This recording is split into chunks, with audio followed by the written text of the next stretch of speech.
Now, in the second part of this introduction to the Writing Center, I want to offer you some practical tips that you can apply to your master's work.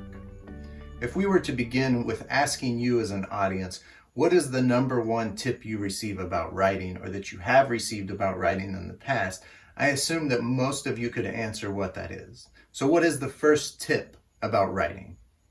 If you said or thought that it's something about a thesis statement, then you're absolutely correct.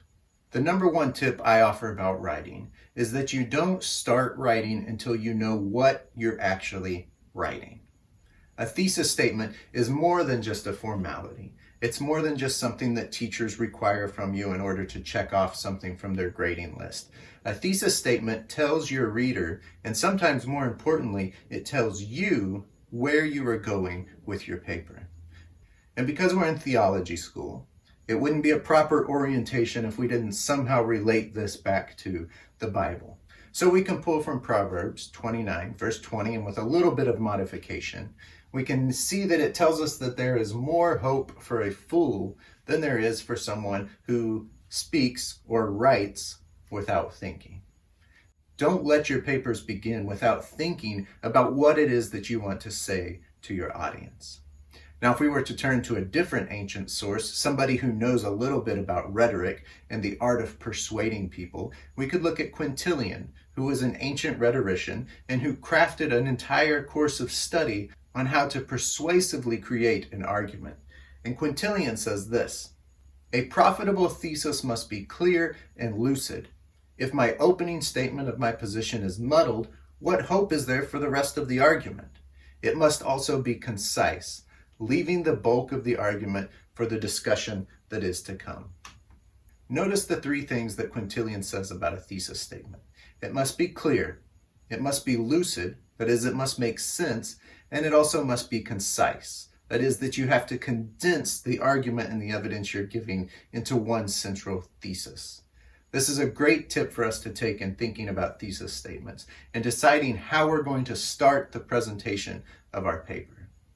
Now, when you think of thesis statements, you probably dread writing them because the first thing that comes to mind to you are sentences that start with, "In this paper, I will argue that," or "Webster's dictionary defines boring as."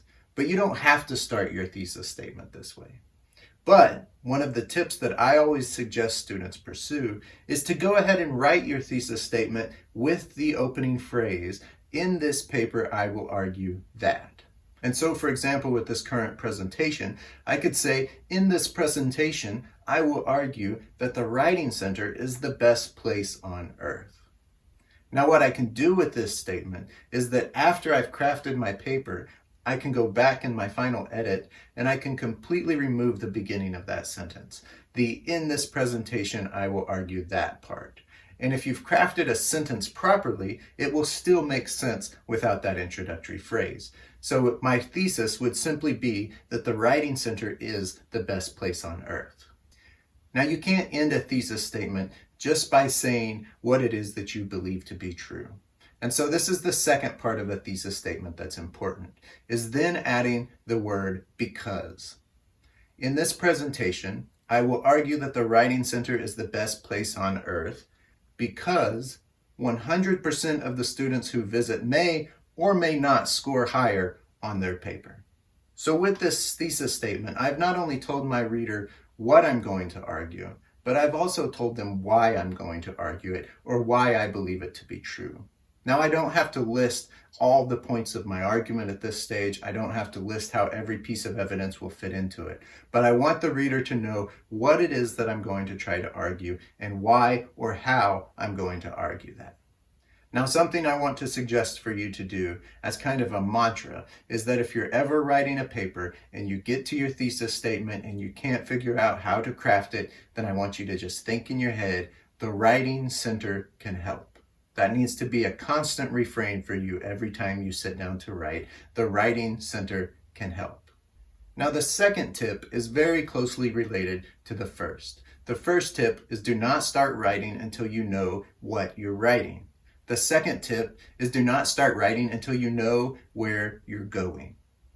Now, it's easy for us to think once we've presented our thesis to our reader, we can then just start to throw evidence at them, and a reader will make sense of how our argument's coming together.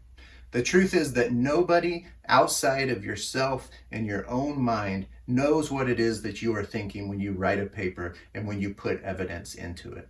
You cannot assume that a reader will see the evidence that you're presenting and know why you've given that information, why it's significant to you, or how it helps support your argument. All of those things are points that you have to make clear in your paper.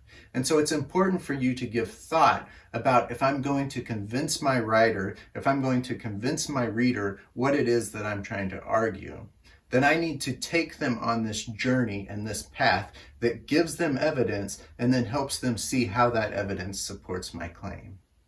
Again, if we look for a couple biblical passages to support us, because again, we're in seminary, so we need to work the New Testament and Old Testament into this, we can turn to passages that ask, which of you, having determined where you will travel, sets out without first planning your path to ensure a safe journey?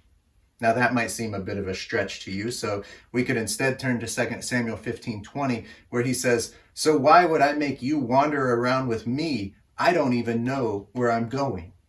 Now, if we're being completely honest, sometimes that's how our readers feel. And not only are they readers, but they are also graders. And if a grader wonders why they are wandering around with you while you're trying to make sense of this evidence, then it doesn't reflect well on you having processed the information and created a coherent and a convincing argument. If we want some evidence from outside of the New Testament or Old Testament, we could turn to another person who knows a little bit about writing. Ernest Hemingway says this. He says, my working habits are simple: long periods of thinking and short periods of writing. So before we start writing, we should spend time thinking about what we're going to argue and how we're going to argue it. And it's often the exact opposite with us in master's programs. That is, that we wait until the last minute to begin processing and thinking about our papers. And by that time, the deadline's already upon us, so we just begin writing so that we can fill up pages. So always think about where your paper is going before you get started on the journey. Now, there are some simple ways that you can do this. The first is simply writing an outline. Even if it's not the final outline that you will follow, just getting down on paper what steps it would be necessary to take in order to make an argument convincing will help you start thinking about how to structure a paper. The other is just to keep pieces of paper around you, and when an idea comes to you, to write down that specific idea. And then you can go and arrange those pieces of information and idea into groupings that helps provide a coherent way of organizing your paper. Another tip that can't be overrated is simply talking with friends. If you were to present this argument to a friend over a cup of coffee and say, this is what I'm trying to argue, and this is how I'm going to prove it, that friend would be able to give you feedback, or you would be able to tell just by the questions that they are asking you whether your argument makes sense and whether your evidence is convincing. And then the last tip that I have is, instead of writing on paper, try writing on a whiteboard. For some reason, writing on a whiteboard allows us to think that the things that we write down are less permanent. And so we're much more willing to write down initial thoughts because we know that we can go back and quickly erase them and replace them with something else. So if you're in a pinch and you're feeling stuck, maybe writing on a whiteboard is a way for you to work through that writer's block. Now again, when you arrive at this process and you're sitting down to think about what a paper will look like and you're feeling stuck, what's the question that you should ask yourself? Where can I get help? And what's the answer to that question? The Writing Center can help. Always keep that in mind when you're writing.